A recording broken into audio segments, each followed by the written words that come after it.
everyone, welcome to Tara IAS. Think IAS, think Tara. And I welcome you all to the Hindu analysis for 11th of Jan 2025. So let's have an analysis of important articles in today's newspaper. So let's start the video without any further delay.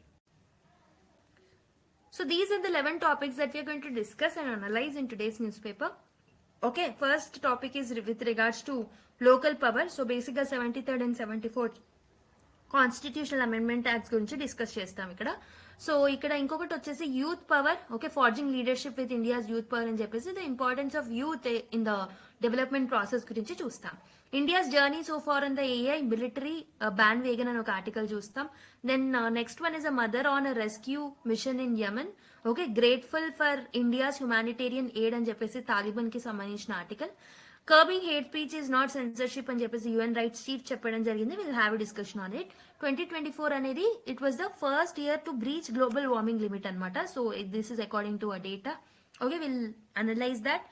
BRS government got 70% of donation అని చెప్పేసి ADR report చెప్తుంది. Will see this also. Okay, 3 million Sudan children facing acute mall nutrition అని UNICEF ఇచ్చిన report ని చూస్తాం. Trump sentenced in hush money case అని ఈ article ని అనలైజ్ చేస్తాం. Okay, next one is we'll have a glance on this rupee sinks 18 price to slow close at record low at 86.04 per dollar అని చెప్పేసి ఒక article రావడం జరిగింది. So will look at that. Okay, these are the 11 articles that we are going to discuss in today's newspaper. Okay, so let's have a discussion on it. వీడియోలోకి వెళ్లే ముందు ఒక చిన్న అనౌన్స్మెంట్. సో మనము UPSC ethics case study batch ని launch చేస్తున్నాం. So this is going to start from 16th of Jan అనమాట. So if you look at the features of this particular course, ఇందులో 20+ hours of కాంప్రహెన్సివ్ క్లాసెస్ ఉంటాయి with where will solve 4 PYQs in every class అనమాట. You can master Taras Dashavatara approach to confidently crack any case study. Dedicated sessions అనేవి ఉంటాయి అనమాట on key ethical thinkers and philosophers. Toppers copy analysis చేస్తాం. 2 full-length test with detailed evaluation and feedback అనేది ఉంటుంది. దాని మీద work book అనేది ప్రొవైడ్ చేస్తాం which contains 50+ case studies on diverse themes. Okay, so this cost around 1499. So the GST charges will also be applicable. Okay, if you want to enroll now, you can log into www.tarais.com and you can purchase this course. Okay, or else you can call on to this number 6305955532. If you have any queries, you can ask there and you can join this particular course. Okay, so with this note, let's start the video. So let us discuss the first news article. Local power అని చెప్పేసి ఒక article రావడం జరిగింది అనమాట. So this particular article can be linked to the GS2 point of view. అందులో governance aspects లో, constitution, polity and social justice aspects లో మీరు లింక్ చేసుకోవచ్చు. And you can also link directly to the devolution of powers and finances to the local levels and challenges therein. ఈ topic కి మీరు ఈ news article ని link చేసుకోవచ్చు అనమాట. So what is the context of the news? అయితే Tamil Nadu government ఏం చేసిందంటే it has postponed the elections for 9624 village panchayats, 314 panchayat unions and also the 28 district panchayats అనమాట. బేసికలీ ఎందుకు పోస్ట్పోన్ చేసింది అంటే by stating the reasons for delimitation అనమాట. సో డీలిమిటేషన్ అనేది జరుగుతుంది ప్రస్తుతం and they are saying that the delay is because of the redefining in the boundaries between the urban and rural areas. Urban areas కి, rural areas కి boundaries ని reorganize చేస్తున్నాం, redefine చేస్తున్నాము. We need to delimit the things. So because of that we're postponing the elections అని వాళ్ళు justification ఇవ్వడం జరిగింది అనమాట. సో బేసిక్ గా ఎందుకు రీడిఫైన్ చేస్తున్నారు అని అంటే because of the rapid urbanisation in the districts near metropolitan cities. For example Chennai దగ్గరలో ఉన్న సిటీస్ కి, కోయంబత్తూర్ కి దగ్గరలో ఉన్న మెట్రోపాలిటన్ సిటీస్ ఏవైతే ఉన్నాయో, సో డిస్ట్రిక్ట్స్ ఏవైతే ఉన్నాయో, సో అవి కూడా అర్బనైజ్డ్ అయిపోవడం వల్ల సో రీడిఫైన్ చేయాల్సిన అవసరం అనేది కలిగిందనమాట. సో దీనికోసం స్పెషల్ ఆఫీసర్స్ ని వాళ్ళు అపాయింట్ చేశారు in order to manage the administration temporary. అయితే what can be the concerns? So ఇలా మనకి ఎలక్షన్స్ పోస్ట్పోన్ చేయడం వల్ల ఏం కన్సర్న్స్ అనేవి ఉంటాయి? ఒకటి వచ్చేసి డెమోక్రటిక్ డెఫిసిట్ అనేది ఏర్పడుతుంది అనమాట. సో అక్కడ ఎలక్టెడ్ రిప్రజెంటేటివ్స్ అబ్సెంట్ అవ్వడం వల్ల, because of the absence of elected representatives, దీనివల్ల గవర్నెన్స్ వాక్యూమ్ అనేది క్రియేట్ అవుతుంది. దానివల్ల అకౌంటబిలిటీ మెకానిజమ్స్ అనేవి వీకెన్ అవుతాయి అనమాట. Okay, if you look at the judicial mandates also, So courts have emphasized several times that delimitation cannot be used as an excuse to postpone elections. Delimitation ని state చేస్తూ elections ని postpone చేయొద్దు అని చెప్పేసి judiciary కూడా lot of times judgements ఇవ్వడం జరిగిందనమాట. So they stressed upon the importance of timely electoral process also. So democratic set backs కాకుండా టైమ్లీ ఎలక్షన్స్ జరగాలి అని సుప్రీం కోర్ట్ అండ్ హైకోర్ట్స్ కూడా చాలా సార్లు చాలా జడ్జ్మెంట్స్ లో చెప్పాయి.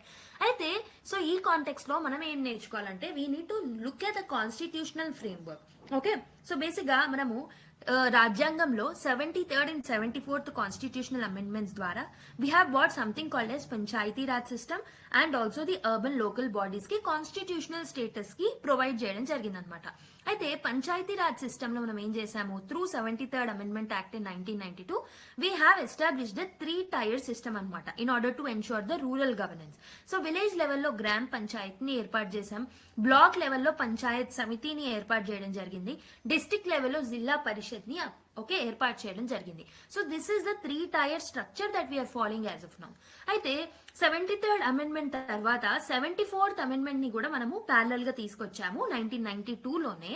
సో ఇది ఏం చేస్తుంది అంటే అర్బన్ లోకల్ బాడీ యొక్క స్ట్రక్చర్ ని డిఫైన్ చేస్తుంది and it has granted the constitutional status to the urban local bodies. అయితే ఈ 74th అమెండ్మెంట్ ద్వారా మనం ఏం చేసామనంటే based on the population and different criterias ని బట్టి and based on the occupation and all కొన్ని ఏరియాస్ లో మున్సిపల్ కార్పొరేషన్స్ ని, మున్సిపల్ కౌన్సిల్స్ ని, ఇంకొన్ని ఏరియాస్ లో నగర పంచాయత్స్ ని మనం ఏర్పాటు చేయడం జరిగిందనమాట. So this is the structure that we have followed, this is the constitutional framework that we have followed by actually amending the constitution through 73rd and 74th constitutional amendment act. అయితే ఈ amendment ద్వారా what are the key features? So this amendment has added certain key features. ఏంటవి? అయితే 73rd constitutional amendment ద్వారా మనం ఏం చేసామంటే we have given a constitutional status to Panchayati Raj and also దానికి సంబంధించిన కొన్ని ఆర్టికల్స్ ని యాడ్ చేయడం జరిగింది. ఫర్ ఎగ్జాంపుల్ ఆర్టికల్ 243 నుంచి 240O వరకు they speak about the panchayati raj అనమాట. ఓకే, సో 74th అమెండ్మెంట్ ద్వారానేమో అర్బన్ లోకల్ బాడీస్ కి కాన్స్టిట్యూషనల్ స్టేటస్ ఇచ్చాం. సో ఆర్టికల్ 243P నుంచి ఆర్టికల్ 243ZG ఏదైతే ఉంటుందో ఈ ఆర్టికల్స్ అన్ని they speak about urban local bodies. అయితే we have even given a reservation of seats to these bodies అనమాట. ఎస్పెషలీ రిజర్వేషన్స్ ఎవరికి ఇచ్చాము ఇందులో ఈ బాడీస్ లో, షెడ్యూల్డ్ కాస్ట్ కి ఇచ్చాము, షెడ్యూల్డ్ ట్రైబ్స్ కి ఇచ్చాము అండ్ ఆల్సో విమెన్ కి కూడా రిజర్వేషన్ ఇవ్వడం జరిగిందనమాట. And this amendments have mandated the periodic elections. So they mandated elections for every 5 years under the supervision of the State Election Commission anamata. So State Election Commission kinda so periodic elections are mandated and there is a devolution of power that was there, right? So state legislatures empowered to devolve functions listed under the 11th schedule. So ఏం చేస్తారు అంటే so ఈ amendments ద్వారా 11th schedule ని 12th schedule ని కూడా add చేయడం జరిగిందనమాట. సో ఈ పర్టికులర్ షెడ్యూల్స్ ఏం చేస్తాయంటే there are some subjects in this 11th schedule and there are some subjects in the 12th schedule also. ఈ సబ్జెక్ట్స్ ని 11th షెడ్యూల్ లో ఆల్మోస్ట్ 29 సబ్జెక్ట్స్ ఉన్నాయి. సో ఈ 29 సబ్జెక్ట్స్ ని స్టేట్ లెజిస్లేచర్ ఏం చేయాలంటే it should be devolving the powers to the local bodies, panchayati raj కి devolve చేయాలి. అండ్ 12th షెడ్యూల్ లో 18 సబ్జెక్ట్స్ అనేవి ఉంటాయి. ఈ సబ్జెక్ట్స్ ని, ఈ ఫంక్షన్స్ ని, ఫంక్షనల్ ఐటమ్స్ ని they had to devolve to the urban local bodies అనమాట. So this is about devolution of powers. Next fiscal autonomy కూడా ఉంది. So fiscal autonomy was also added. So recommendations by the state finance commission for resource allocation for the local bodies. So ఈ amendments ద్వారానే we have brought state finance commission also. So State Finance Commission will make the recommendations for the resource allocation anamata. So the net tax proceeds ni ela devolve cheyali, how it should be distributed between the state and also the local bodies anedi State Finance Commission recommend chestundi anamata. Okay, so State Finance Commission ane Election Commission kuda manam Article 243K ద్వారా establish chesukodam jarigindi. So ee Election Commission, State Election Commission em chestundi ante they are responsible for conducting the elections of the local body anamata. Okay, so అయితే వీళ్ళకి ఏం mandate ఉంటుంది, what is their objective, so వాటిని ఎందుకు మనం ఏర్పాటు చేయడం జరిగింది అంటే in order to conduct free, fair and timely elections. So ఇక్కడ మీరు గుర్తుపెట్టుకోవాల్సిన పాయింట్ ఏంటి, టైమ్లీ ఎలక్షన్స్ కండక్ట్ చేయాలన్నమాట. Okay, and free and fair గా కూడా ఉండాలి. బట్ ఇప్పుడు మనకి న్యూస్ లో జరుగుతున్న ఇష్యూ ఏంటి, so the issue is all about the elections delayed elections గురించే మనం మాట్లాడుతున్నాం కాబట్టి సో టైమ్లీ ఎలక్షన్స్ అనేది ఇట్స్ కాన్స్టిట్యూషనల్ మ్యాండేట్ అని గుర్తుపెట్టుకోండి. Okay, so what is the significance mari? So why this particular decentralization or adding the 73rd and 74th amendment tax is important? So what is its significance? So first one is democratic decentralisation అనేది జరుగుతుంది. So power ఏదైతే ఉంటుందో, so through 11th schedule, through 12th schedule and by giving certain powers to the local bodies, what we have done is local self governments కి మనము power ని transfer చేయడం జరిగిందనమాట. So the decentralisation was took place. So grass root empowerment అనేది చేస్తున్నాం అనమాట. So దీనివల్ల we can address governance, welfare and developmental issues which are specific to the local needs. Okay, and also we have given representations for the vulnerable sections. For example, SC ki, STs ki, women ki మనము ఏమంటారు, we have provided the reservation. So దానివల్ల వాళ్ళ representation అనేది ఎక్కువగా ఉంటుంది. Next, addressing the urbanisation challenges. So తమిళనాడులో మనకి rapid urbanisation అనేది ఉంటుంది. ఎస్పెషలీ మెట్రోపాలిటన్ హబ్స్ దగ్గరలో ఉన్న ఏరియాస్ ఏవైతే ఉంటాయో, డిస్ట్రిక్ట్స్ ఏవైతే ఉంటాయో, so they are actually prone to lot of urbanization అనమాట, especially near to the hubs of like districts which are near to Chennai and Coimbatore. Okay, even now మనం తెలంగాణలో కానీ ఆంధ్రప్రదేశ్లో కానీ చూసుకుంటే, so the areas near Vizag or the areas near Hyderabad are urbanising. Okay, so same వేలో మనకి తమిళనాడులో ర్యాపిడ్ అర్బనైజేషన్ అనేది జరుగుతుంది అనమాట, especially near the metropolitan hubs. So దీనివల్ల there is a need for redefining the rural boundaries also. So merging the rural panchayats with urban corporations ఏం చేయొచ్చు, వీటిని మర్జ్ చేసినట్టయితే we can optimise the resource allocation. So planning process ని మనం improve చేసుకోవచ్చు. We can enhance the urban infrastructure also. Okay, so accountability and governance. Elected bodies ఏవైతే ఉన్నాయో they provide legitimacy to the decision making అనమాట. So election bodies elect చేయబడ్డ members ఉంటారు కాబట్టి వాళ్ళు అకౌంటబుల్ గా ఉంటారు అనమాట, unlike other special officers. So ఇప్పుడు తమిళనాడు స్పెషల్ ఆఫీసర్స్ ని అక్కడ అపాయింట్ చేసినప్పటికీ as they not elected, so governance gap అనేది, డెఫిసిట్ అనేది ఏర్పడుతుంది అనమాట. Okay, so next, empirical evidence. So studies ఏం చెప్తున్నాయి, they are showing that areas with functioning local bodies outperform in implementing rural welfare schemes such as MG Narega, health initiatives and water conservation projects. అయితే local bodies strengthened గా ఉన్న local bodies ఏవైతే ఉన్నాయో in the areas mainly like Kerala and all, local bodies కి power అనేది total గా transfer చేయడం వల్ల అక్కడ ఇలాంటి స్కీమ్స్ ఏవైతే ఉన్నాయో రూరల్ వెల్ఫేర్ స్కీమ్స్ అవి బాగా ఇంప్లిమెంట్ అవుతున్నాయి అనమాట. సో అన్లైక్ ఎక్కడైతే ప్రాపర్ ఎలక్షన్స్ జరగట్లేవో, ఎక్కడైతే ప్రాపర్ గా రూరల్ బాడీస్ కి పవర్ ట్రాన్స్ఫర్ అనేది చేయట్లేదో, ఓకే, డెవల్యూషన్ ప్రాసెస్ ప్రాపర్ గా జరగట్లేదో, అలాంటి ఏరియాస్ లో ఏమవుతుంది, so there is a lack of effective implementation of this rural welfare schemes. Okay, but what are the challenges? So ee particular అంశంలో ఏం challenges మనం ఫేస్ చేస్తున్నాం. So delimitation and reorganization.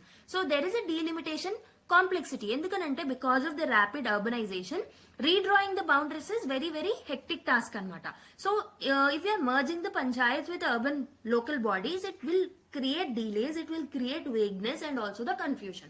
Okay, judicial mandates ఏమున్నాయి, judiciary ఏం చెప్పింది, courts కూడా ఏం చెప్పింది అని అంటే డీలిమిటేషన్ అనేది ఒక కంటిన్యూస్ ప్రాసెస్ గా ఉండాలి. సో బిఫోర్ ఎలక్షన్స్ చేయకూడదు, ఎప్పుడు చేస్తూనే ఉండాలి డీలిమిటేషన్ అనేది, అంత ఇంపార్టెంట్ ప్రాసెస్ అని జుడిషియరీ కూడా లాట్ ఆఫ్ కేసెస్ లో మ్యాండేట్ ఇవ్వడం జరిగింది అనమాట. Okay, urbanization induced strain. Rapid urban sprawl ఉండడం వల్ల has outspaced the local administrative capacities. దీని వల్ల గవర్నెన్స్ బాటిల్ నెక్స్ అనేవి ఏర్పడుతున్నాయి. మెయిన్లీ అర్బన్ ఏరియాస్ కాకుండా పెరి అర్బన్ ఏరియాస్ ఉంటాయి చూడండి, అర్బన్ ఏరియాస్ కి చుట్టూ ఉన్న ప్రాంతాలు, ఆ ఏరియాస్ లో మనకి ఈ governance gap and bottlenecks అనేవి ఏర్పడుతున్నాయి. There is a democratic vacuum. So elected representatives లేకపోవడం వల్ల, సో ఇప్పుడు తమిళనాడు స్పెషల్ ఆఫీసర్స్ ని ఎలా అయితే రికమెండ్ చేస్తుందో for the local bodies, so అలా పెట్టడం వల్ల like absence of elected representatives will undermine the democratic decision making అనమాట. ఓకే, దీనివల్ల అకౌంటబిలిటీ, ట్రాన్స్పరెన్సీ అనేది మెయింటైన్ అవ్వవు. Next, opposition from the local residents. So there are concerns over loss of rural identity. So ఇలా చేయడం వల్ల, స్పెషల్ ఆఫీసర్స్ ని etcetera appoint చేయడం వల్ల రూరల్ ఐడెంటిటీ అనేది లాస్ అవుతుంది. Okay, so mainly rural welfare schemes like MG NREGA and all వాటిని proper గా ఇంప్లిమెంట్ చేయరు. దీనివల్ల అడ్మినిస్ట్రేటివ్ బర్డెన్ అనేది పెరుగుతుంది.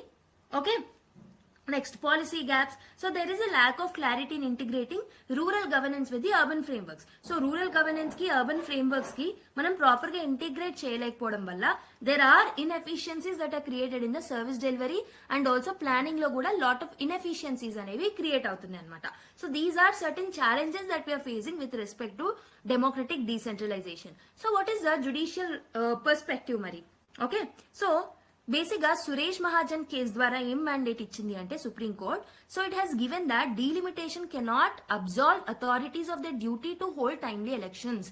సో డీలిమిటేషన్ ని మీరు సాకుగా పెట్టుకొని, so by stating delimitation as a reason you cannot actually postpone the elections or you can ఏమంటారు, ఎలక్షన్స్ కండక్ట్ చేయకుండా అలానే ఉండకూడదు, holding timely elections is very much necessary అని చెప్పేసి ఈ కేసులో మ్యాండేట్ ఇవ్వడం జరిగింది supreme court.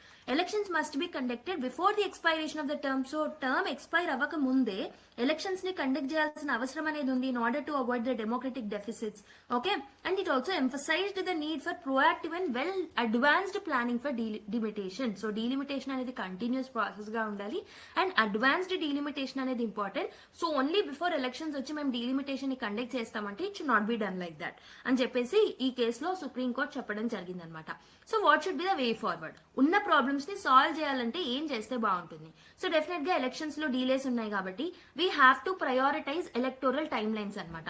Okay, and also we have to focus upon the capacity building. Okay, capacity building మీద మనం దృష్టి పెట్టాల్సిన అవసరం అనేది ఉంది. ఇంటిగ్రేషన్ ఫ్రేమ్వర్క్స్ ని డెవలప్ చేయాలి. So we have to develop a coherent policy framework for merging rural and urban areas. So administrative overlaps కాకుండా రూరల్ అండ్ అర్బన్ ఏరియాస్ యొక్క ఎలక్షన్స్ ని కానీ ఫ్రేమ్వర్క్ ని కానీ ఇంటిగ్రేట్ చేయాల్సిన అవసరం అనేది ఉందన్నమాట. Okay, capacity building is important, especially the as governance అనేది ఎవాల్వ్ అవుతూ వస్తున్న కాన్సెప్ట్ కాబట్టి because of rapid urbanisation and because of increase in population it is necessary that అక్కడ ఉన్న పర్సనల్ అండ్ ఫంక్షనరీస్ ఎవరైతే ఉన్నారో వాళ్ళకి ప్రాపర్ గా కెపాసిటీ బిల్డింగ్ చేయాలి. Okay, stakeholders engagement is also necessary.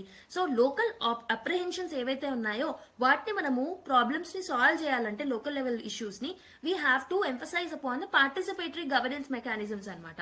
We have to consult the different stakeholders that are there in the local level. And also awareness campaigns are also necessary. We have to highlight the benefits of urban integration for residents in rural panchayats. And also decentralisation ని strengthen చేయాలి. దీనికోసం ఏం చేయొచ్చు?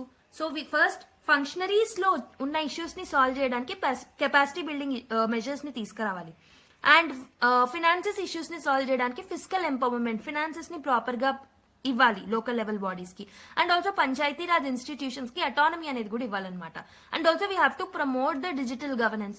Okay, ఎందుకు? Digital governance ద్వారా transparency and efficiency and అకౌంటబిలిటీని మనం maintain చేయొచ్చు.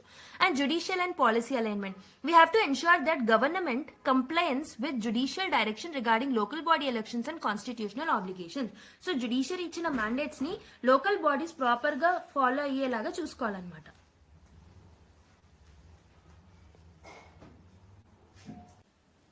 So local bodies should comply to the measures that are given by the judiciary. Okay, urban rural coordination అనేది important. So we have to adapt a regional planning approach అనమాట. So rural and urban governance అనేది proper గా seamless coordination గా ఉండాలి కాబట్టి we have to come up with a single framework for both the bodies. Okay, regional planning approach తో మనం ముందుకు రావాలన్నమాట. Okay, in order to especially deal with the urbanization in the areas like Tamil Nadu, okay, which are facing lot of urbanization. So based on the discussion that we have made, try to solve this UPSC mains question. Okay, so rapid urbanization and delays in delimitation. Oh, okay, one second. Yeah. So rapid urbanization and delays in delimitation often lead to governance challenges for the local self-governments in India. అయితే ఇది statement అన్నమాట. So in the context of this particular statement, discuss with examples and suggest measures to ensure timely elections and inclusive governance. So ఈ rapid urbanisation ఏం చేస్తుంది? So ఇదేం చేస్తుందంటే it is leading to the delimitation delays. దీని వల్ల ఏమవుతుంది? Governance challenges అనేవి ఏర్పడుతున్నాయి. ఎందుకు ఏర్పడుతున్నాయి? So because of the delimitation delays elections కూడా డిలే అవుతున్నాయి. సో ఎలక్షన్స్ డిలే అవ్వడం వల్ల డెఫినెట్ గా డెమోక్రసీ అనేది వీకెన్ అయ్యి సో లోకల్ బాడీస్ అనేవి ఎలక్షన్స్ లైక్ లోకల్ బాడీస్ అనేవి as they are not represented by the elected people, elected functionaries, so governance gaps అనేవి ఏర్పడుతున్నాయి అన్నమాట. అయితే in the context of this statement we have to discuss with examples what are the challenges because of the urbanization. challenges ఏమవుతున్నాయి basically in the local self government. Okay, అవి discuss చేసి we have to give examples. You can give examples of Tamil Nadu, you can give examples of Karnataka, Telangana examples ఇవ్వచ్చు, Andhra Pradesh examples ఇవ్వచ్చు. Okay, so this is to ensure timely elections and inclusive governance ని maintain చేయడానికి ఏం చేస్తే బాగుంటుంది అని చెప్పేసి measures ని కూడా మీరు రాయాల్సిన అవసరం అనేది ఉంది. Okay, now let's go to another article. So now let us look at the next article. Forging leadership with India's youth power అని ఒక ఆర్టికల్ రావడం జరిగింది. సో బేసిక్గా let me tell your background. So ఇండియాలో మనకి 65% ఆఫ్ ద పాపులేషన్ ఎవరైతే ఇండియాలో ఉన్నారో so they are under 35 years అనమాట. Okay, they are the under the age of the 35 years. So this holds that world's largest pool of youth in India. So మన ఇండియాలో world లో ప్రపంచంలో ఉన్న youth జనాభాలో చూసుకుంటే largest pool and largest contribution is from India itself. So that's why ఈ youth ఎవరైతే ఉన్నారో they can act as a potential driving force for its transformation as a global leader. ఇండియాని ఒక గ్లోబల్ లీడర్ గా మార్చడానికి definite గా ఈ youth ఎవరైతే ఉన్నారో they can play a crucial role. Okay, so ఈ ఆర్టికల్ ఏం ఎంఫసైజ్ చేస్తున్నారు అని అంటే, so what is the importance of youth empowerment in achieving the Viksit Bharat అనేది చెప్తూ, so they are focusing upon certain initiatives that are taken by the government. Okay, they are focusing upon leveraging the leadership of youth, innovation ఎలా పెంపొందించాలి youth లో, and also inclusivity ఎలా తీసుకురావాలనే దాని గురించి మాట్లాడుతున్నారు. So what is the context of the news అని అంటే, సో బేసిక్ గా మనము Jan 12th అంటే రేపటి రోజు మనం ఏం సెలబ్రేట్ చేసుకుంటాం, so we are celebrating the national youth day. So this is celebrated because we are celebrating on the occasion of Swami Vivekananda's legacy ni దృష్టిలో పెట్టుకొని, okay, we are celebrating this particular national youth day అన్నమాట. అయితే government has launched Viksit Bharat young leaders dialogue అన్నమాట. So ఏం చేసింది government ఈ context లో ఈ డే ని మార్క్ చేసుకొని it has come up with something called yes Viksit Bharat.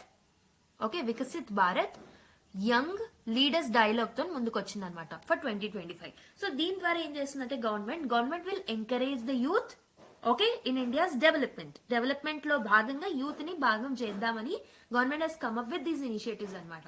So if you look at the youth potential of the India, 27% population ఇండియాలో ఎవరైతే ఉన్నారో the age between 15 to 29 years అనమాట, according to 2021 census. Okay, 2021 census ప్రకారం. Okay, so this is not 2021, actually 2021 census ఇంకా conduct అవ్వలేదు, 2021 data ప్రకారం అని చెప్పొచ్చు. So as per different surveys 27% of the population ఎవరైతే ఉన్నారో they age between 15 to 29 years అనమాట. So a rapidly growing startup ecosystem also led by the youth entrepreneurs only. So if you look at the youth entrepreneurs with over 90,000 startups, youth ఏ నడిపిస్తున్న startups ఉన్నాయన్నమాట ఇండియాలో. Okay, so అయితే మనకి ఈ initiative government ఏమైతే తీసుకొచ్చిందో, this initiative aims to empower youth in order to address the national challenges ఏవైతే ఉన్నాయో వాటిని ఛాలెంజెస్ ని ఓకే సాల్వ్ చేస్తూ, సో యూత్ అనేది సస్టైనబుల్ డెవలప్మెంట్ దృష్టి పెట్టుకునేలాగా ఈ పర్టికులర్ ఇనిషియేటివ్ తో ముందుకు రావడం జరిగిందనమాట.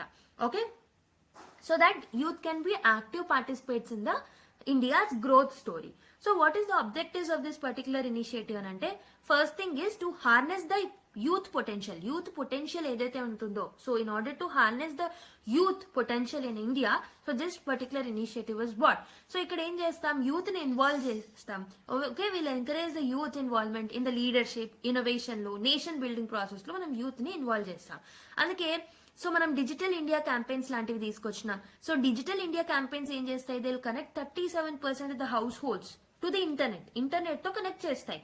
So this will increase in the youth participation in the development process. And also this particular initiative will also speak about the leadership development anamata. So platforms for youth to propose actionable solutions. So this certain platforms ni create chestaru. There are certain platforms that are created.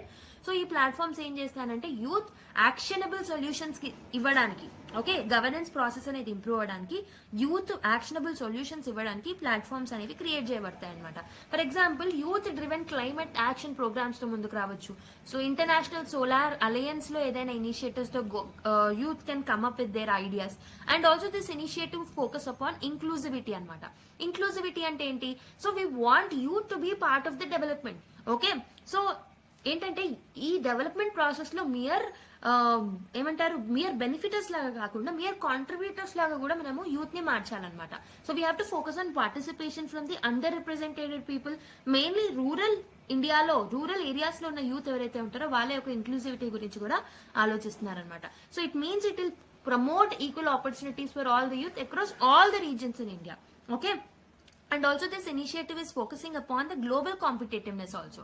So we want to align our youth, okay, youth initiatives ఏవైతే ఉంటాయో, so what are the youth initiatives that are taken by the government, ఆ youth initiatives ఏవైతే ఉన్నాయో we have to align them with the international best practices. For example, చైనాలో youth led innovation అనేది ఉంది.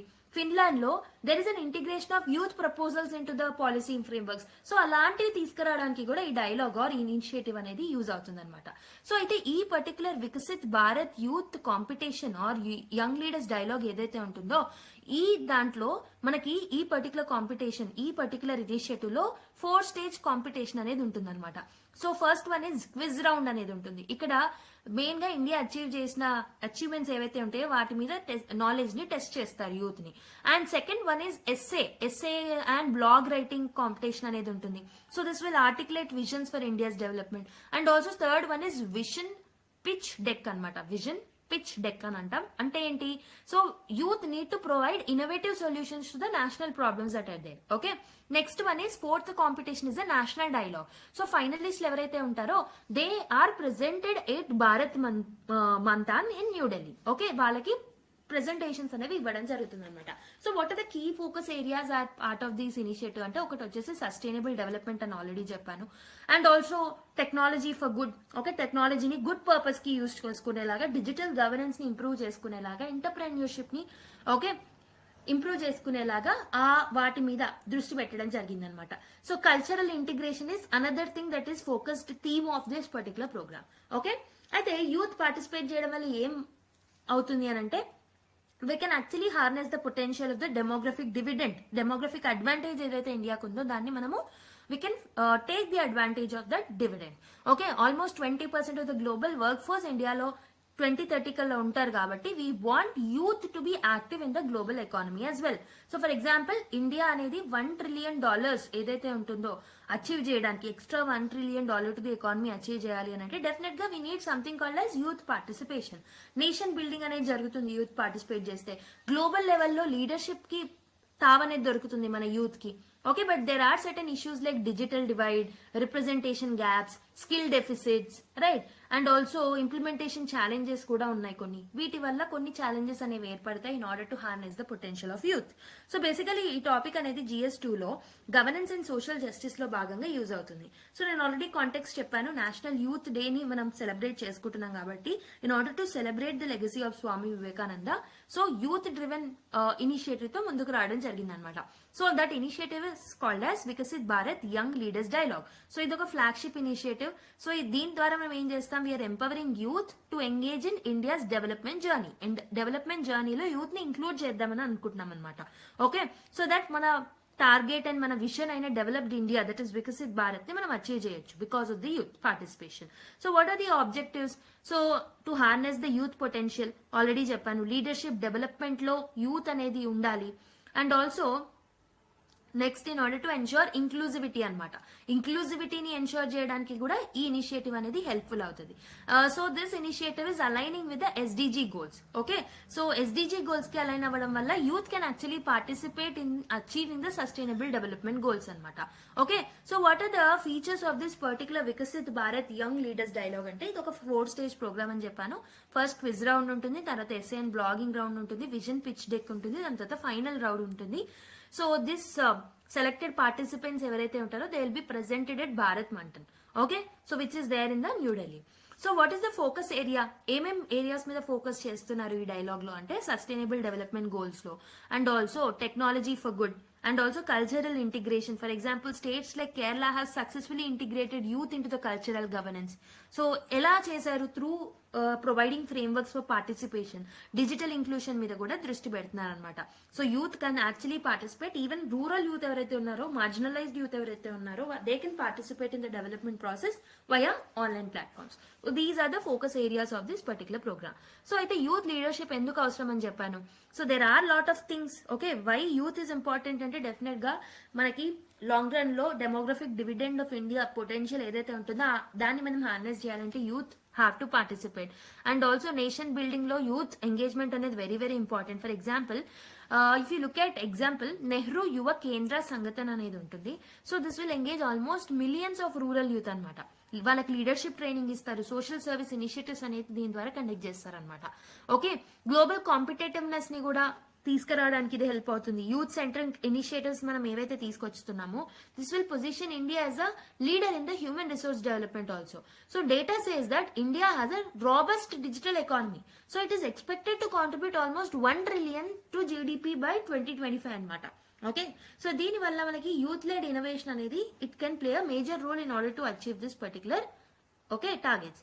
Next challenges ఉన్నాయని చెప్పాను. Okay, for the youth participation, for example, digital divide. 37% of the rural households ke internet access అనేది ఉంది. Mainly మనకి north east India లాంటి areas ఏవైతే ఉన్నాయో they are having some barriers in the digital connectivity. Youth participation proper గా జరగట్లేదు. Representation gap అనేది ఉంది. Under privilege groups and marginalise communities ఏవైతే ఉన్నాయో so they often have limited access to such initiatives అనమాట. For example SC ST youth literacy rates అనేవి improve అవ్వాలి. Okay, there are significant gaps with respect to their innovation and leadership also. Implementation challenges అనేవి కూడా ఎదుర్కొనే chances ఉంటాయి. For example ప్రస్తుతం ఉన్న schemes and initiatives ఏవైతే గవర్నమెంట్ తీసుకొచ్చిందో దాంట్లో కూడా కొన్ని ఇంప్లిమెంటేషన్ ఛాలెంజెస్ ఉన్నాయి. ఫర్ ఎగ్జాంపుల్ మీరు కొన్ని బెస్ట్ ప్రాక్టీసెస్ ని మీరు ఫాలో అవ్వచ్చు. So countries like Finland or integrating youth proposals in to the policy frameworks. So ఇలాంటి అప్రోచెస్ ని మనం తీసుకురావచ్చు ఇండియాలో కూడా. So and the other thing is skill deficit. Almost 40% of the Indian youth force ఎవరైతే ఉన్నారో they are employable as per the global standards. So మీరు చూసుకుంటే 60% ఆర్ నాట్ ఎంప్లాయబుల్ అనే కదా. So major portion of the Indian workforce are not employable as per this India skill report. So skill deficit అనేది కూడా ఒక major challenge లాగా ఉంది. So మరి ఏం చేస్తే బాగుంటుంది in order to harness the potential of youth? So we have to do the capacity building తీసుకురావచ్చు. For example programmes like Pradhan Mantri Kaushal Vikas Yojana initiatives ద్వారా we can train millions of people and we can make them job ready అనమాట. Next bridge the digital divide. ఏదైతే digital divide ఉందో దాన్ని bridge చేయాలి with initiatives like Bharat Net programme. Okay, so Bharat Net programme లాంటి almost 1.8 lakh gram panchayats ని connect చేశాయన్నమాట with high speed internet. So దీని ద్వారా మనము ఏం చేయొచ్చు, we can provide such initiatives. Okay, ఇలాంటి ఇనిషియేటివ్స్ ని మనం ఇంకా తీసుకురావచ్చు in order to promote their participation. Rural population and under privileged sections population యొక్క ఆ యూత్ యొక్క పార్టిసిపేషన్ ని మనము ఎన్హాన్స్ చేయొచ్చు అనమాట by coming up with such initiatives. And we have to promote regional cooperation also. Regional level competitions ని మనం conduct చేయాలన్నమాట. For example Mitra programme in Himachal Pradesh, it will engage youth in the governance అనమాట. Local development లో కూడా అక్కడ youth ని involve చేస్తున్నారు. And recognise scalable innovations. Okay, so కొన్ని ఫ్రేమ్వర్క్స్ ని గవర్నమెంట్ క్రియేట్ చేయాల్సిన అవసరం అనేది ఉందన్నమాట. సో ఎలా ఫ్రేమ్వర్క్స్ ని తీసుకొస్తారు అని అంటే, తీసుకురావాలి అని అంటే, సో ఎవరైతే వినింగ్ ఐడియాస్ ఉన్నాయో, ఫర్ ఎగ్జాంపుల్ ఏదైనా కాంపిటీషన్స్ ని పెట్టి బెస్ట్ ఐడియాస్ ఏవైతే ఉంటాయి యూత్ ఇచ్చినవి వాటి గవర్నమెంట్ స్కీమ్స్ లో ఇన్కల్కేట్ చేయొచ్చు అనమాట. Okay, for example Atal innovation mission has supported youth led startups in scaling innovative projects. So ఇలాంటి ఇనిషియేటివ్స్ తో ముందుకు వస్తే సో మనము ఇప్పుడు ప్రాబ్లమ్స్ ఏవైతే ఉన్నాయో with respect to youth participation వాటన్నిటిని మనము టాకిల్ చేయొచ్చు అనమాట. Okay, I hope you have understood this article in detail. Next article కి వెళ్ళిపోదాం. So let's look at the next article, India's journey so far on the AI military band vegan అని ఒక ఆర్టికల్ రాయడం జరిగింది. So basically we know artificial intelligence అనేది it has emerged as a game changer in global military strategies. Okay, military strategies లో AI అనేది చాలా మట్టుకు యూజ్ అవుతుంది. It has become a game changer also. అయితే దీనివల్ల మనకి ఏమి ఉపయోగం ఉంటుంది మిలిటరీలో? So it will enable smarter, faster and also precise operations. So దీనివల్ల ఏమవుతుంది, they will use the real time data analysis అనమాట. ఆటోనామస్ సిస్టమ్స్ ని యూజ్ చేసుకుంటాయి in order to do the decision making. So India is also trying to enter in to the AI driven defence ecosystem అనమాట. అయితే ఇది enter అవ్వడం అనేది దేన్ని చూపెడుతుంది? Shows that it signifies that India's commitment ఎంత బాగుంది in modernising the arm forces in order to achieve the technological self reliance. India ఎంతవరకు వెళ్తుంది అనేది ఈ ఆర్టికల్లో అనలైజ్ చేయడం జరిగిందనమాట. So this article is mainly focusing upon the significance of artificial intelligence in India's military applications and also what are the challenges that are there and what are the initiatives that are already bought in military AI in India and what are the challenges in the adoption and ఇంకేదైనా మనము way forward like any suggestions that we can give అనేది కూడా ఇక్కడ analyse చేయడం జరిగిందనమాట as part of this particular article. So అయితే మనకు తెలుసు అగైన్ ఆర్టిఫిషియల్ ఇంటెలిజెన్స్ అనేది it's a rapidly transforming global military strategy. So దీనివల్ల మనకి smarter, faster and more precise operations అనేవి మనం కండక్ట్ చేయొచ్చు. అయితే ఇండియా యొక్క ఎఫర్ట్స్ చూసుకుంటే, ఇండియా అనేది ఆల్రెడీ ఇనిషియేట్ చేసింది. ఏం ఇనిషియేట్ చేసింది? It has initiated it efforts to integrate artificial intelligence into the defence sector. Defence sector లో ఆర్టిఫిషియల్ ఇంటెలిజెన్స్ ని మనం ఇంటిగ్రేట్ చేస్తున్నాం. With almost 6.24 lakh crore defence budget ని మనం అలొకేట్ చేయడం జరిగింది అనమాట 2024 లో, in order to modernise the military. Okay, so notable developments includes, for example మనము Indrajaal autonomous drone security system ని హైదరాబాద్ బేస్డ్ కంపెనీ దీన్ని డెవలప్ చేయడం జరిగింది అనమాట. And also Microsoft 3 billion investments in AI related infrastructure in Telangana. So ఇవి తెలంగాణలో తీసుకున్న కొన్ని ఇనిషియేటివ్స్ అనమాట. సో ఈ కాంటెక్స్ లో let's see the significance of artificial intelligence in the military applications. ఎందుకు ఇంపార్టెంట్? ఎందుకంటే డిఫెన్స్ క్యాపబిలిటీస్ ని రెవల్యూషనలైజ్ చేస్తాయి. సో ప్రిడిక్టివ్ అనాలిటిక్స్ అనేవి ఉంటాయి. For example real time threat assessments అనేవి ఈ ఆర్టిఫిషియల్ ఇంటెలిజెన్స్ చేయగలుగుతుంది. దానివల్ల రిసోర్సెస్ ని ఆప్టిమమ్ గా యూజ్ చేయగలుగుతారు.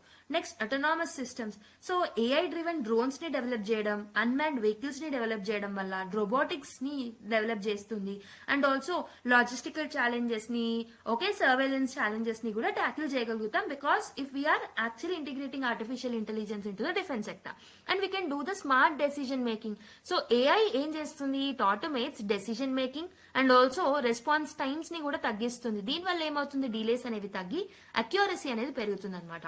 And also artificial intelligence will have a strategic edge. So it enhances situational awareness ని తీసుకొస్తుంది. సో దట్ హ్యూమన్స్ చేస్తే హ్యూమన్ ఎర్రర్స్ అనేవి వస్తాయి, but artificial intelligence will minimise those errors also. Interoperability అనేది ఉంటుంది. Okay, for example army, navy వీళ్ళందరూ ఇంటర్ ఆపరబిలిటీగా ఈ వెపన్స్ అండ్ ఆల్సో టెక్నాలజీని యూజ్ చేసుకోవచ్చు అనమాట. And it facilitate the integration of the emerging technology also. ఇప్పుడు మనం తీసుకొస్తున్న క్వాంటమ్ కంప్యూటింగ్ కానివ్వండి, 5G technology, cyber security, life et cetera ఏవైతే ఉన్నాయో, we can use them in the defence ecosystems if you are modernising the equipment as of now. Okay, global trends లో చూసుకున్న Israel AI powers the Iron Dome. Okay, Israel is known for Iron Dome అని అందరికీ తెలిసిందే. Last year నుంచి we have seen Israel Palestine war నుంచి మనం చూస్తూనే ఉన్నాం. సో ఈ ఐరన్ డోమ్ కూడా ఇట్ ఇస్ ఏఐ పవర్డ్ అనమాట ఇజ్రాయెల్ లో. అండ్ ఆటోమేటెడ్ డిఫెన్స్ సిస్టమ్ అనేది ఉందన్నమాట అక్కడ మనకి. And China is also focusing on artificial intelligence for autonomous vehicles, surveillance కోసం, వార్ఫేర్ కోసం. అండ్ ప్రాజెక్ట్ మేవన్ తో యుఎస్ఏ ముందుకు రావడం జరిగింది అనమాట. ఈ ప్రాజెక్ట్ మేవన్ లో ఆర్టిఫిషియల్ ఇంటెలిజెన్స్ ని యూజ్ చేసుకుంటుంది US. Okay, in order to do the real time detection, combat zones ఏవైతే ఉంటాయో దాంట్లో డిటెక్షన్ చేయడానికి, సర్వేలెన్స్ చేయడానికి. ఓకే, సో మరి ఇండియా ఇనిషియేటివ్స్ ఏమున్నాయి మిలిటరీ ఏఐలో? So for example if you look at the institutional framework, institutions ని ఏమేమి సెటప్ చేసామంటే డిఫెన్స్ ఏఐ కౌన్సిల్ ని మనం సెటప్ చేసుకోవడం జరిగిందనమాట. సో ఈ డిఫెన్స్ ఏఐ కౌన్సిల్ ని ఎందుకు ఎస్టాబ్లిష్ చేసుకున్నామంటే ఏఐ అడాప్షన్ ని అది ఓవర్సీ చేస్తుంది. Mainly AI can be adapted in to the defence sectors. So ఇక్కడ మనం పాలసీస్ ని కూడా డెవలప్ చేసాం for the integration process. And also defence AI project agency అనేది కూడా మనము ఒక ఇన్స్టిట్యూషన్ మనం తీసుకురావడం జరిగింది. ఏఐ రిలేటెడ్ ప్రాజెక్ట్స్ ఏవైతే ఉంటాయో అవి ప్రాపర్ గా ఇంప్లిమెంట్ అయ్యేలాగా within the armed forces చూసుకుంటుంది అనమాట ఈ body. Next national strategy on artificial intelligence అనే ఒక ఫ్రేమ్వర్క్ ని తీసుకొచ్చాం. అయితే ఇదేం చేస్తుంది? ఇండియా విజన్ ఏంటి ఆర్టిఫిషియల్ ఇంటెలిజెన్స్ డెవలప్మెంట్ లో అనేది it will outline those things అనమాట. Okay okay, so what are the key developments? So ఇప్పుడు మనకి న్యూస్ లో ఇచ్చిన ఆర్టికల్లో ఇచ్చిన థింగ్స్ కానివ్వండి, మిగతావి కానివ్వండి, if you look at in to that, Indrajaal defence system ని డెవలప్ చేయడం జరిగింది. So this is a AI driven autonomous drone security network అనమాట. సో ఇది ఏం చేస్తుంది? It will protect critical installations. Okay, next AI integration in exercises. Indian military incorporates AI into war simulations. War simulations లో మనం AI ని incorporate చేసుకున్నాం అనమాట. Battle field operations లో కూడా మనం incorporate చేసుకున్నాం. And the next one is public private collaborations. So encouragement of startups and private players in defense AI development. For example, startups like Tonbo Imaging, Big Bang Boom Solutions ఇవేం చేస్తున్నాయి? ఇవి AI based military applications ని advance చేస్తున్నాయి అనమాట. So what are the challenges in AI military adoption? So ఏమేం challenges ఉన్నాయని చూద్దాం. So there are certain technological challenges. So for example AI ఏదైతే ఉంటుందో, in order to update or in order to connect the AI with the equipment we need the latest technology in our aircrafts, tanks, మిగతా వాటిలలో latest technology అనేది కావాలి. But what is the problem is we have legacy systems అనమాట. అంటే ఏంటి, outdated equipment అనేది ఉంది. For example we have older aircrafts, we have older tanks. So it is both costly and also the time consuming. So వాటిలలో మనం AI integrate చేయాలంటే చాలా cost ఎక్కువ అయిపోతుంది. So example India's MiG-21 fleet struggles to adapt the modern AI solutions. Okay, and there is a data deficiency issues, insufficient digitised defence data ఉండడం వల్ల we are not able to properly train AI models అనమాట. And there is another institutional gaps. Okay, there is institutional gaps also. అంటే మనకున్న policies ఏవైతే ఉన్నాయో they are very much fragmented. National AI strategy ఏదైతే ఉంటుందో it lacks clarity on implementation for military purposes. So మనకి ఏం కావాలి, we need something called as a responsible AI. Responsible ఏఐని తీసుకొస్తే we can actually emphasise the accountability of the defence system. Okay, inter service coordination అనేది important. So ఇప్పుడు problem ఏంటంటే interoperability issues అనేవి ఉన్నాయన్నమాట విత్ రెస్పెక్ట్ టు ఎక్విప్మెంట్. అందుకే మనకి ఏం కావాలి, నేవీకి, ఆర్మీకి అండ్ ఎయిర్ ఫోర్స్ కి. So all of these three should operate under the separate doctrine. Now they are operating under the separate doctrine. So what we have to now bring is a single framework. So different doctrines లో కాకుండా ఒకటే doctrine కింద పనిచేసేలాగా single framework ని తీసుకురావడం కూడా important అనమాట. Okay, economic and structural issues కూడా ఉన్నాయి. సో ఈ ఏఐ ఇంటిగ్రేషన్ అనేది ఇట్స్ ఎ హై కాస్ట్, చాలా ఎక్కువ ఖర్చు అనేది పడుతుంది అనమాట. Building data centres and upgrading equipment is prohibitively expensive task. So Microsoft's $3 billion investment ఏదైతే ఉంటుందో in the AI infrastructure. So this underscores the scale of resources that are required. And there is a need of dependency now. So PSUs మీద ఎక్కువగా depend అవుతున్నారు. Over reliance on public sector units is another limitation. So కాబట్టి private firms participation అనేది కూడా important అనమాట. ఎందుకు private firms participate చేయట్లేదంటే because of the regulatory challenges. Okay, so global gap. India lags behind countries like China and Israel which are leveraging AI extensively for military advancement. So మనం అక్కడ నుంచి global examples నుంచి మనం తీసుకోవచ్చు. But what is the challenge for India is global gap చూస్తున్నాం. China లాంటి, Israel లాంటి countries they are coming up with AI integration, but India still not in the first stage also. Okay, China's next generation AI plan envisions the global leadership in AI by 2030. So global comparisons చూసుకున్నా చైనాలో focus is on AI for autonomous weapons, surveillance systems లో artificial intelligence ని use చేస్తున్నారు. And also combat simulation లో కూడా use చేస్తున్నారు. Okay, and there is a excessive use in the people liberation army also for enhancing the efficiency of the army. Okay, so almost $21 billion ని అందులో invest చేయడం జరిగింది for AI research and development in China. ఇజ్రాయెల్లో చూసుకుంటే మనకి harpy loitering munition drones అనేవి ఉన్నాయి. Iron dome అనేది ఉంది which has integrated with AI systems. Okay, and also USA లో కూడా మనకి ప్రాజెక్ట్ మేవన్ అనేది ఉంది అండ్ దర్పా ఇనిషియేటివ్స్ ఉన్నాయి. So which will collaborate with academia and also private firms to innovate the AI based defence solutions. So మరి key lesson for India ఏంటి, global practices ని చూసిన తర్వాత ఏఐ అడాప్షన్ అనేది it's an benefit to India. Okay, China centralise అవ్వకుండా ఉండాలి అంటే US ఏదైతే చైనా సెంట్రిక్ మోడల్ ఏదైతే ఉంటుందో దాన్ని మనం అడాప్ట్ చేసుకోవచ్చు. యుఎస్ఏ లాగా పబ్లిక్ ప్రైవేట్ పార్ట్నర్షిప్స్ ని కూడా మనం ఎంకరేజ్ చేయొచ్చు అనమాట. So what are the ethical and policy consideration? So lot of the times there are the misusage of the AI అనమాట. సో ఈ పర్టికులర్ డేటాని, ఇది సెన్సిటివ్ డేటా కదా, డిఫెన్స్ లో యూజ్ చేసే డేటా.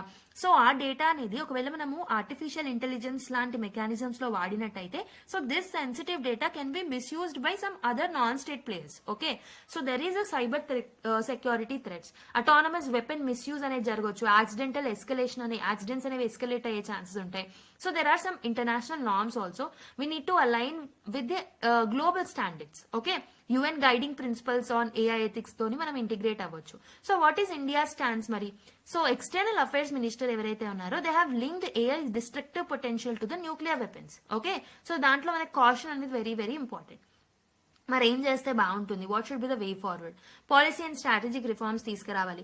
డిఫెన్స్ ఏఐ స్ట్రాటజీని ఒక యూనిఫైడ్ ఫ్రేమ్వర్క్ తీసుకురావాలి. So ఇప్పుడు ప్రస్తుతం ఇంటర్ ఆపరబిలిటీ అనేది లేదు between Indian Army, Navy and Air Force అని చెప్పాను కదా. We have to bring a single defence AI strategy. Next centralised data systems ని తీసుకురావాలన్నమాట. We have to digitise the defence data, that is important. Fragmented data ఉంది, so we have to digitise it. We have to bring a centralised data. Infrastructure development అనేది important. We have to expand AI infrastructure. Okay, for example Bharat net project లాంటి వాటితో మనం ముందు రావాలి. Next, we have to encourage public-private partnerships also. We can take examples at the global level. Okay, and also that need to be a collaboration between ISRO and startups. ఏదైతే ISRO and startups కి collaboration ఉందో అలాంటి వాటి నుంచి examples తీసుకొని we have to do that in the defense sector also. Capacity building important. So defense personnel కి skill training అనేది ఇవ్వాలి in order to use this particular artificial intelligence related modules into the military. Okay, so research investments ఏవైతే ఉన్నాయో వాటిని పెంచాలి. So అయితే ఇక్కడ military academies ఏవైతే ఉంటాయో వాటిలలో ది యూనివర్సిటీస్ ఏవైతే ఉంటాయో డిఫెన్స్వి వాటిలలో ఏఐ రిలేటెడ్ మాడ్యూల్స్ ని ఇంటిగ్రేట్ చేయడం కూడా important in order to skill them. Okay, ethical guidelines. So we have to establish framework for responsible AI use. So ఎందుకు అకౌంటబిలిటీ ట్రాన్స్పరెన్సీ అనేది ఉండాలి కాబట్టి సైబర్ సెక్యూరిటీ థ్రెట్స్ ఉన్నాయి కదా వాటి నుంచి మనం కాపాడుకోవడానికి డెఫినెట్ గా రెస్పాన్సిబుల్ ఏఐ యూసేజ్ అనేది ఉండాలి. We have to set up frameworks for that. International collaborations with Israel, France, USA లాంటి కంట్రీస్ తో మనం కొలాబరేట్ అవ్వచ్చు. And we have to promote artificial intelligence in Quad, G20 లాంటి multilateral forums లో మనము ప్రమోట్ చేయాలన్నమాట.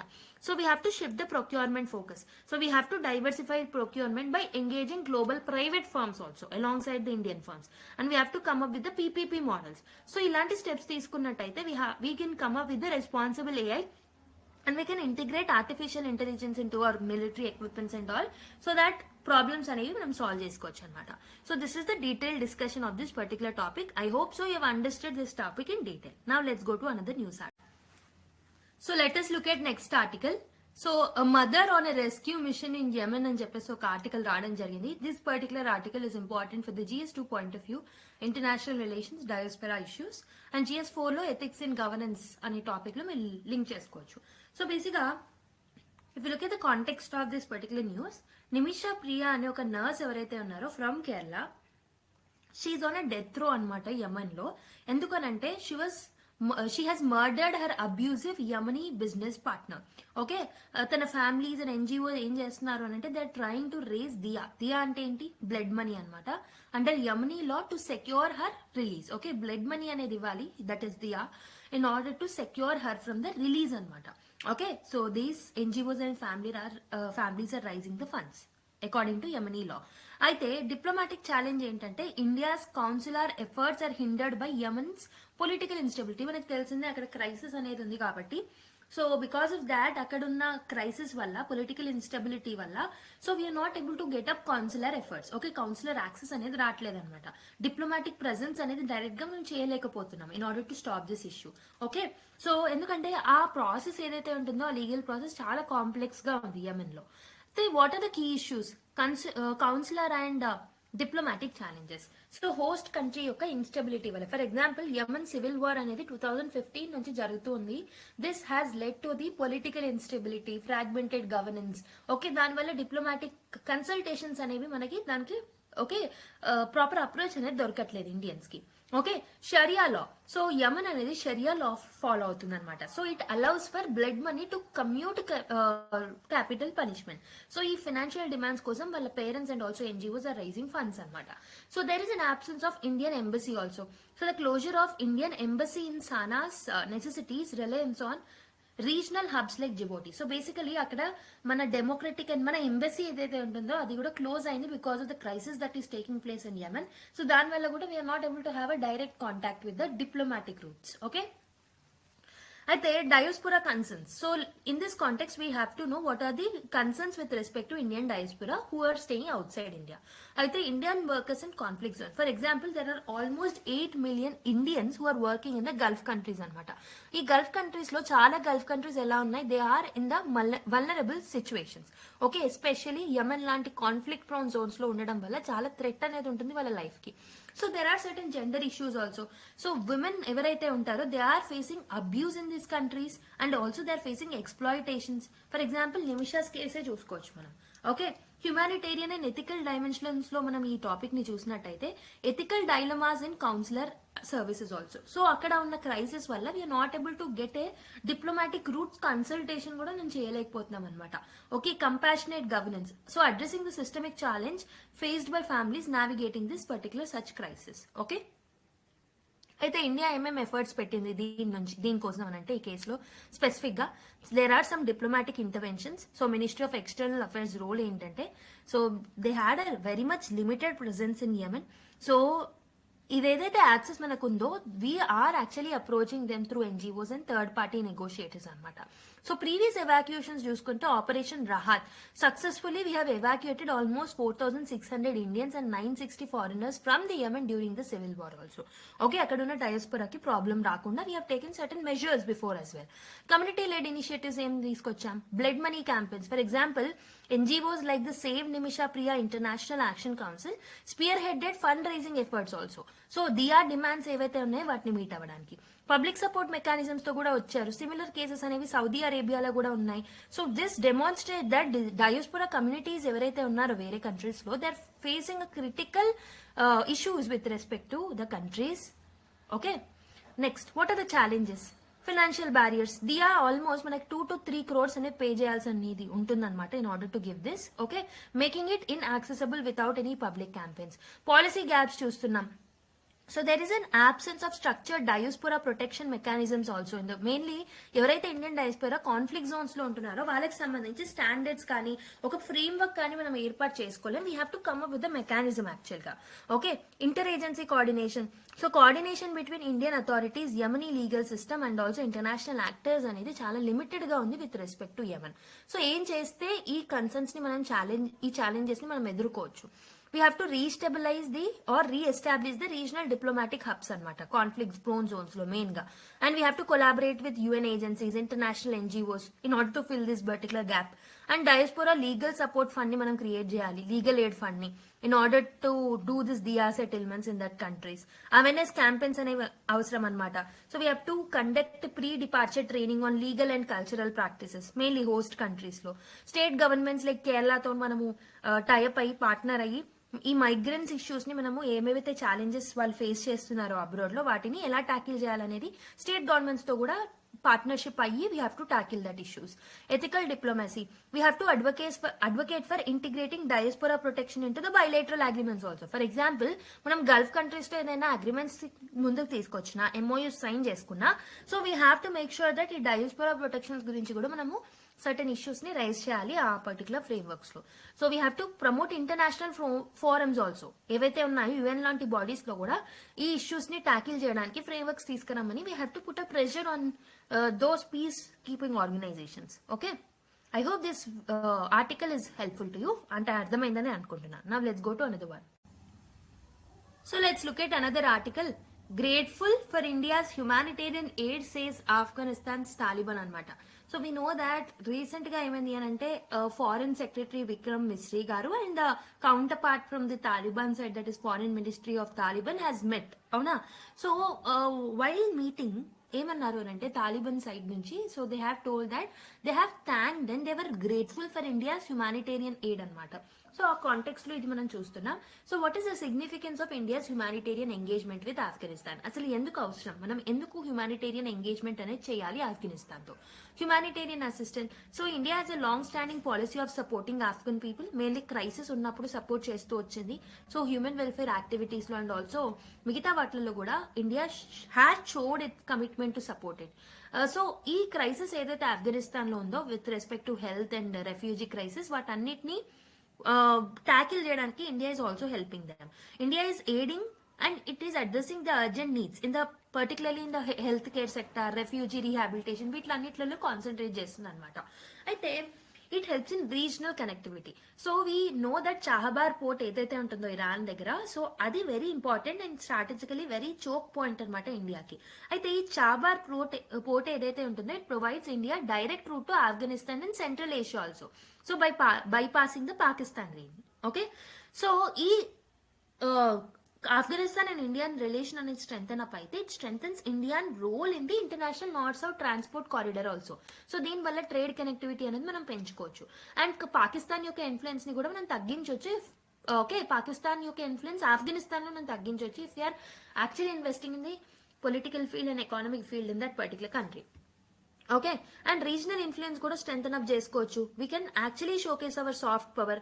ఎకానమిక్ ఇంపాక్ట్ కూడా ఉంటుంది. చాహబార్ రోడ్ అండ్ మిగతా ఏవైతే ఉన్నాయో it can help in the trade and development of India అనమాట.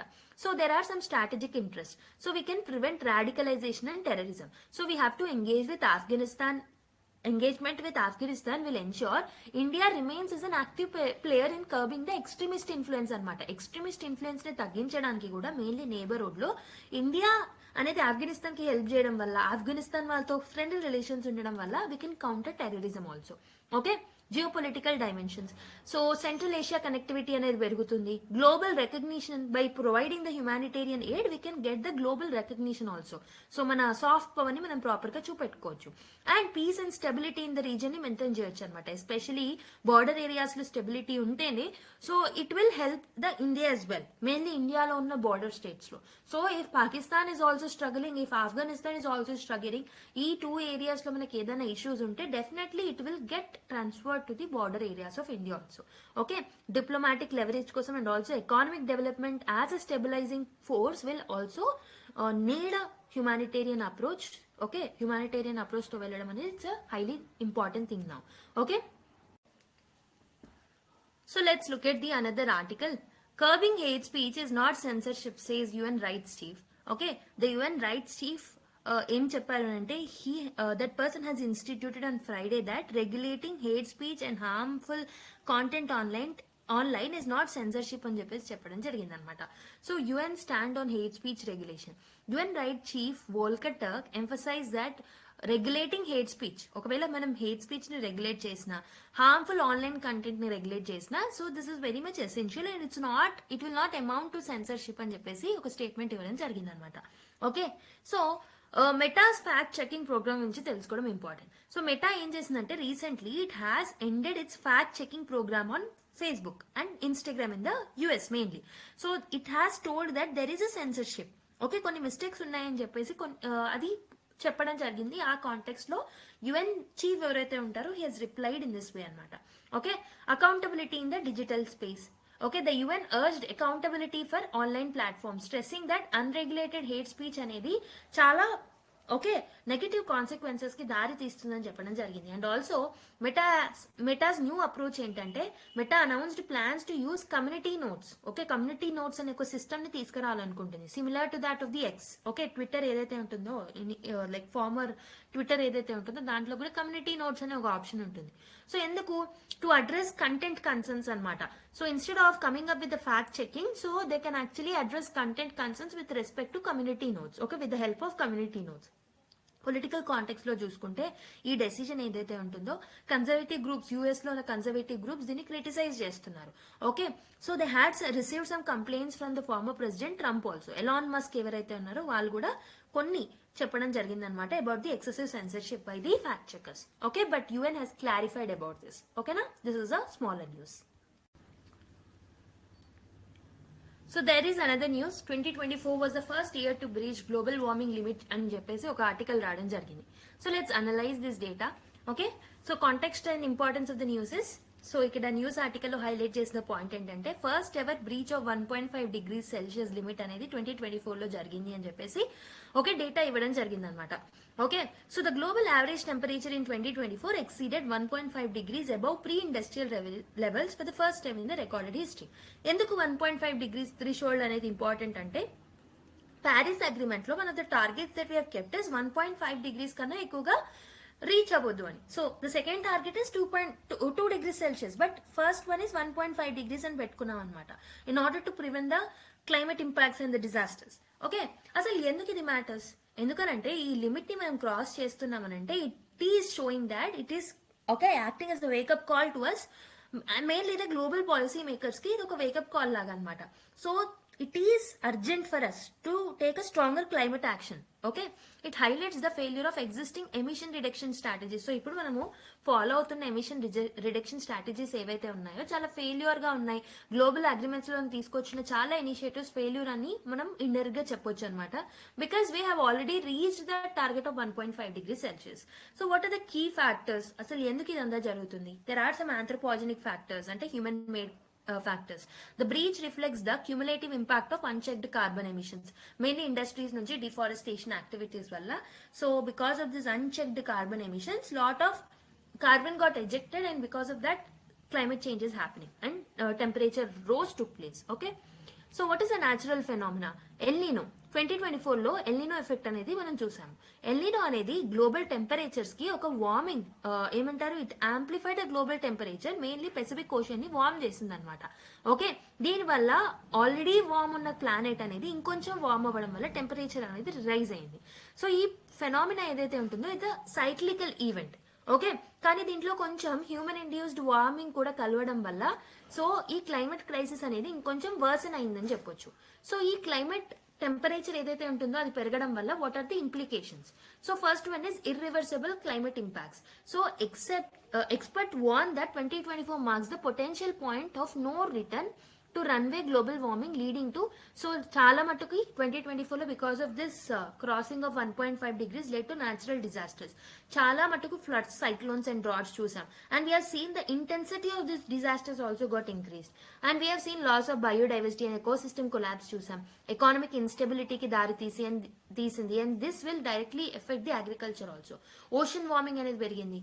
సో సీ సర్ఫేస్ టెంపరేచర్ అనేది it has increased to 20.87 degrees again. Okay, so this shows that marine ecosystem, coral reefs, వీటన్నిటికీ risk అనేది ఉంది. Coral bleaching అనేది జరుగుతుంది, mass bleaching అనేది జరుగుతుంది. ఇవన్నీ కాకుండా ఉండాలి అంటే we have to take some measures. And also ocean current యొక్క పాత్ కూడా డిస్రప్ట్ అవుతుంది అనమాట. దీనివల్ల గ్లోబల్ వెదర్ సిస్టమ్స్ లో కూడా చాలా థ్రెట్ అనేది ఏర్పడుతుంది. Okay, so based on the discussion that you made, try to solve this UPSC prelims question. Okay, so consider the following statements regarding the global warming and climate change. The Paris Agreement aims to limit global warming to below 2 degrees above pre-industrial level, with efforts to limit the increase to 1.5 degrees Celsius. El Nino events directly led to the long-term increase in the global average temperature. So sea surface temperature anomalies can influence the intensity of the tropical cyclones and rainfall patterns. So which of these statements are correct?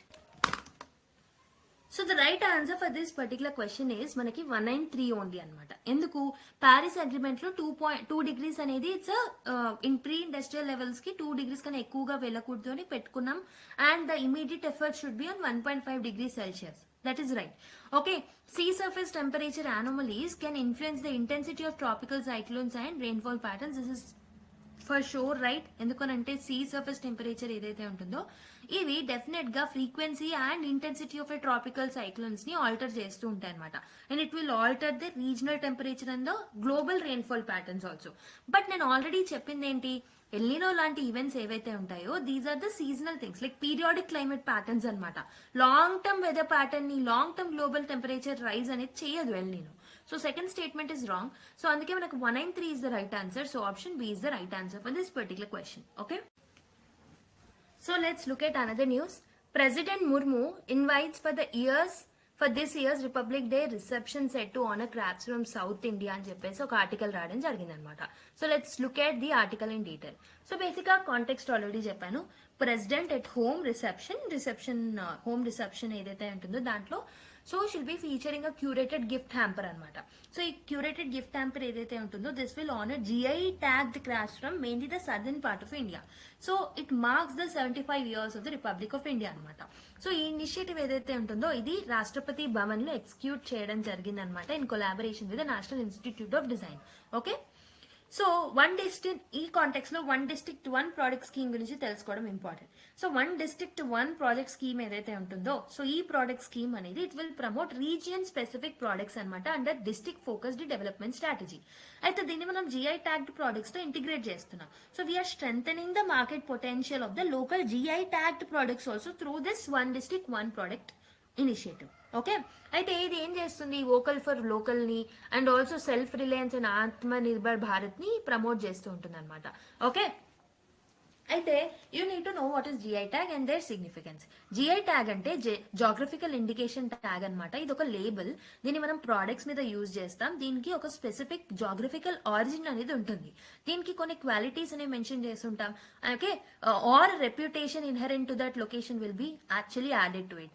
So ఈ GI tags అనేవి ఎవరు provide చేస్తారు? It will be provided under this particular act, that is geographical indications of goods registration and protection act 1999 కింద దీన్ని మనము okay provide చేస్తామన్నమాట. So ఎందుకు provide చేస్తున్నాము?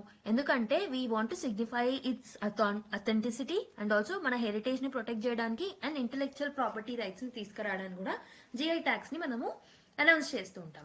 అయితే what is the cultural and economic significance of GI tags అంటే it will preserve our heritage definite గా. It ensures the continuity of the century old practices. Economic development అనేది జరుగుతుంది. Rural artisans and craft people యొక్క income అనేది enhance అవుతుంది because of the popularisation of this particular product. Okay, all over India. It will boost the exports also. Local ఎకానమీకి helpful అవుతుంది అనమాట. And it will be more sustainable. ఇక్కడ ఎక్కువగా మనం natural dyes ని మెటీరియల్స్ ని యూజ్ చేస్తూ ఉంటాం. So which will align with the eco friendly practices and also the sustainable development goals. Global recognition చూసుకుంటే జిఐ ట్యాక్స్ ఏవైతే ఉంటాయో these are internationally recognised under the WTO TRIPS agreement also. Okay, so if you look at the what are ఈ Republic Day hamper లో what are the different products అంటే పోచంపల్లి ఇక్కత్ అనమాట తెలంగాణ నుంచి. So ఇందులో మనకి లాట్ ఆఫ్ జియోమెట్రిక్ ప్యాటర్న్స్ అనేవి ఉంటాయి on pencil pouches. Okay, significance వచ్చేసి so it is known for its intricate design, bold colours ఉంటాయి.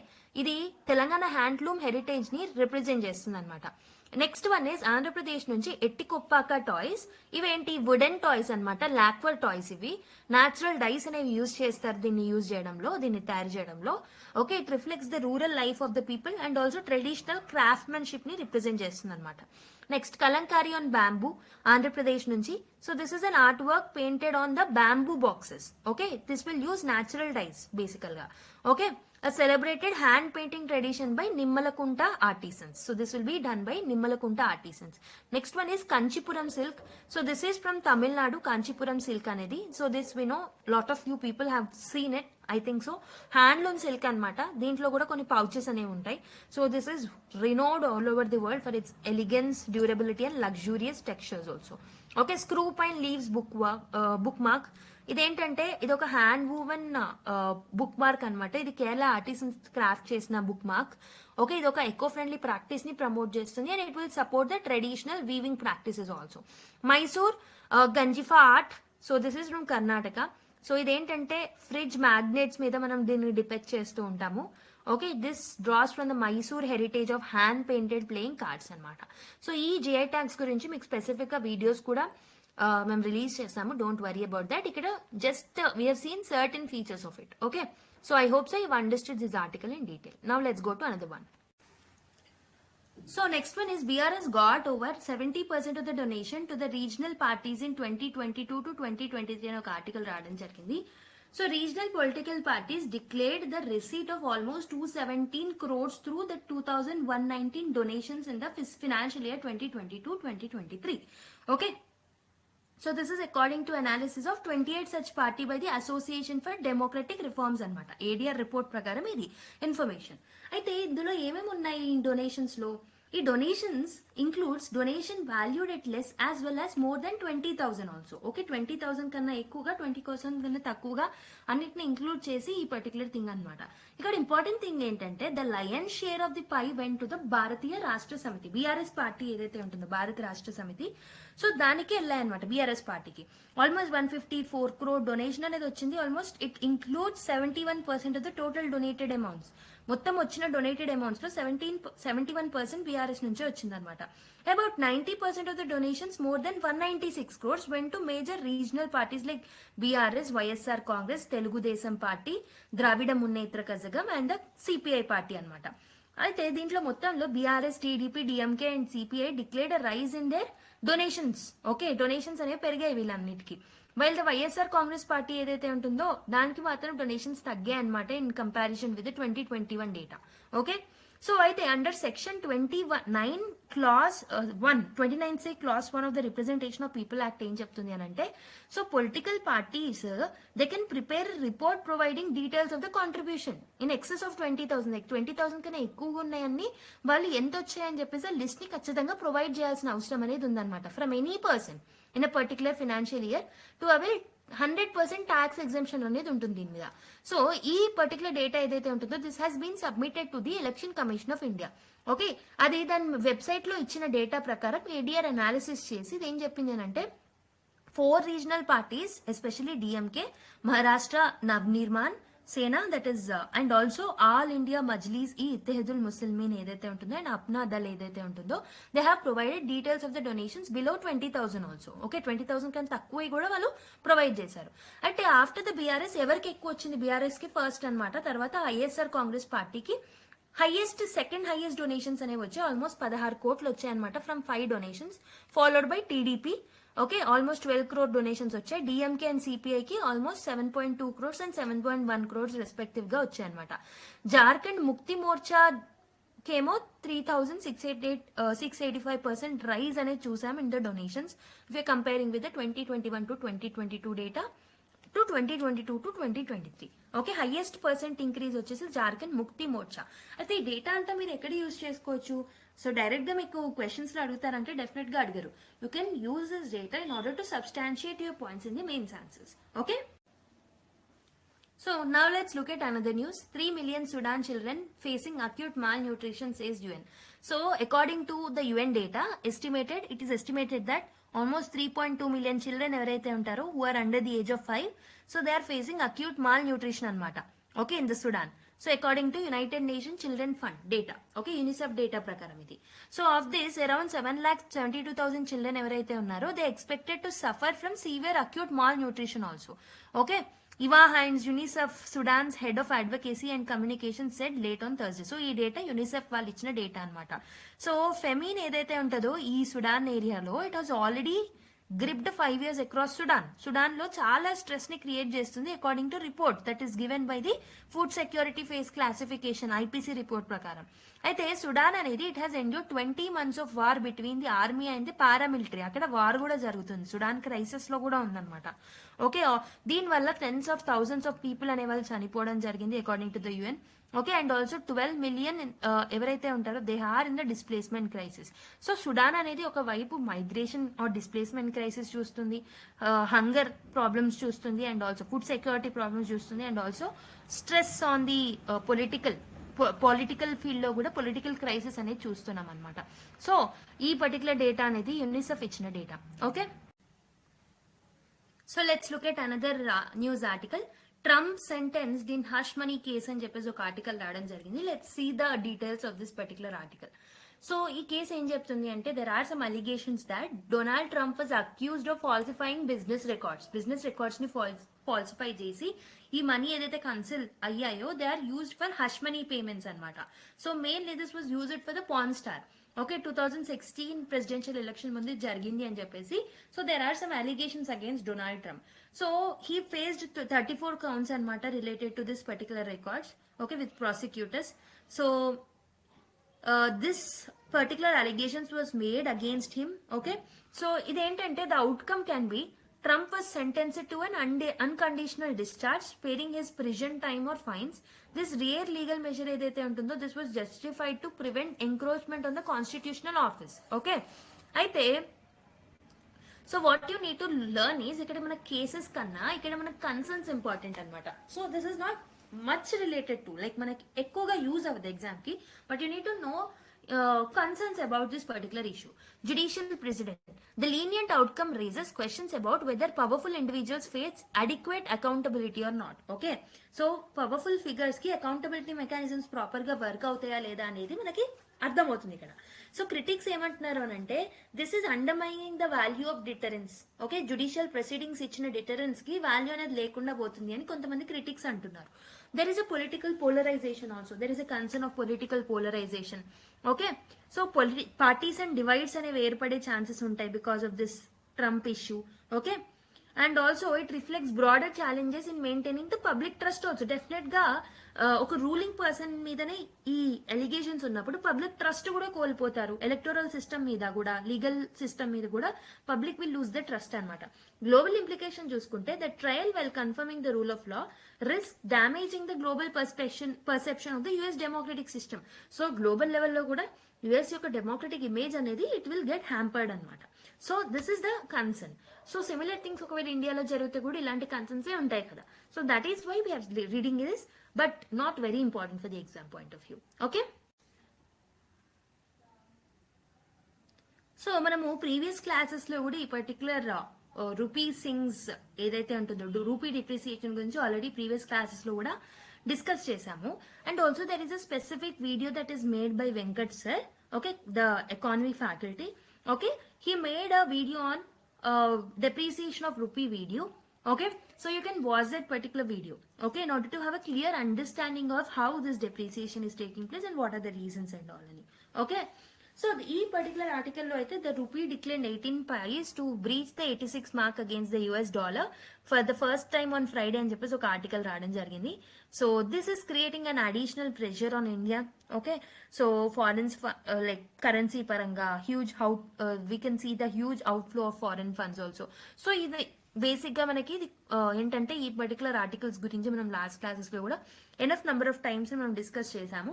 సో మీరు ఏం చేస్తారు అంటే you need to just revise the things that we have learned in the last class with respect to rupee depreciation and also Venkat sir చేసిన వీడియోని చూడండి. Okay, so with this we have completed the discussion of the important articles from today's news paper. Okay, మీకు PDF access కావాలి అని అంటే the print friendly PDF ఏదైతే ఉంటుందో, okay, the downloadable and the print friendly PDF అనేది, so that will be accessible to you through our telegram channel. And description box lo telegram channel link untundi.